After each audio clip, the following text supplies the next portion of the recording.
Samsung Galaxy A51. Le Samsung Galaxy A51 est un smartphone de milieu de gamme. Héritier du A50, il intègre 4 capteurs photo à son dos pour une meilleure polyvalence, un SoC Exynos 9611 équivalent à un Snapdragon 712 et un écran AMOLED de 6,5 pouces avec une définition Full HD+. On peut dire adieu à la petite encoche sur le front du smartphone. À la place, le Galaxy A51 aborde un tout petit poinçon pour loger le capteur photo frontal.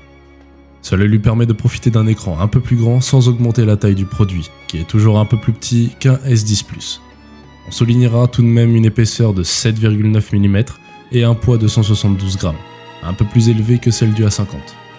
En contrepartie, le nouveau modèle est un chouïa moins large avec 73,6 mm. Le Samsung Galaxy A51 a droit à un bel écran AMOLED de 6,5 pouces avec une définition de 2400 par 1080 pixels. Confortable et agréable, la dalle montre une nouvelle fois la grande maîtrise en la matière de son constructeur. Samsung Galaxy Z Fold 2. Avec le Galaxy Z Fold 2, Samsung propose un design et une ergonomie revue et corrigée.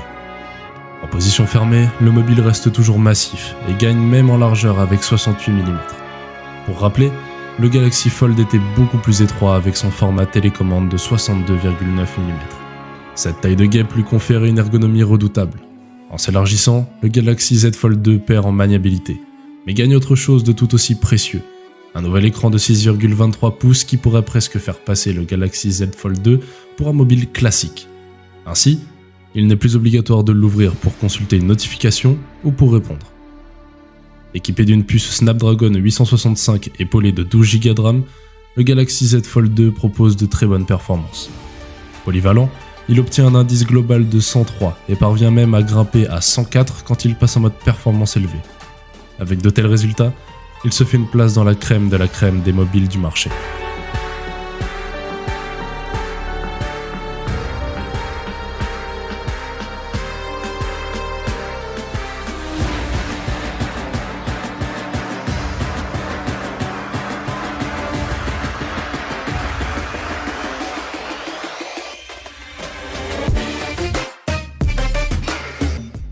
Samsung Galaxy S10 Plus.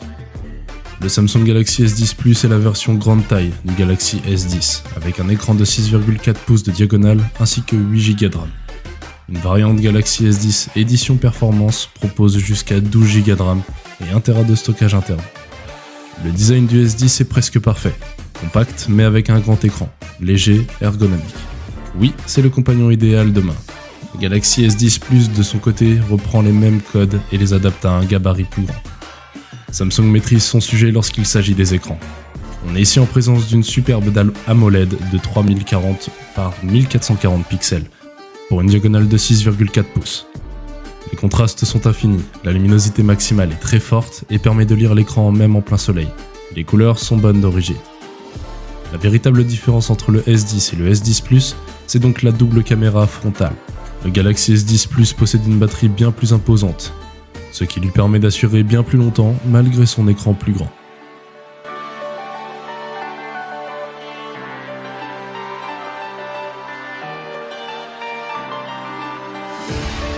Samsung Galaxy Note 20. Et si Samsung s'en mêlait les pinceaux? Multipliant les modèles de Galaxy S et Galaxy Note, le constructeur coréen propose désormais plusieurs mobiles aux fiches techniques très proches. Ainsi, quand le Galaxy Note 20 s'est annoncé, il proposait une fiche technique légèrement moins ambitieuse que celle du Galaxy S20 Plus, à tel point que nous n'avons pas pu résister à l'envie de comparer les deux mobiles. Avec une conclusion en tête, les nouveautés de ce Galaxy Note 20 sur le papier ne suffisent pas à justifier son existence. Seul le stylet les départage. Sans surprise, ce Galaxy Note 20 est imposant. Avec sa dalle OLED de 6,7 pouces, il propose des dimensions XXL. 161 mm de longueur, 75 de largeur et 8 mm d'épaisseur. Et un poids finalement assez maîtrisé de 192 grammes. Sans surprise non plus, il se targue d'un design haut de gamme. Ce Galaxy Note 20 fonctionne grâce à une puce Exynos 990, épaulée par 8 Go de RAM sur ses modèles européens. Toujours pas de Snapdragon.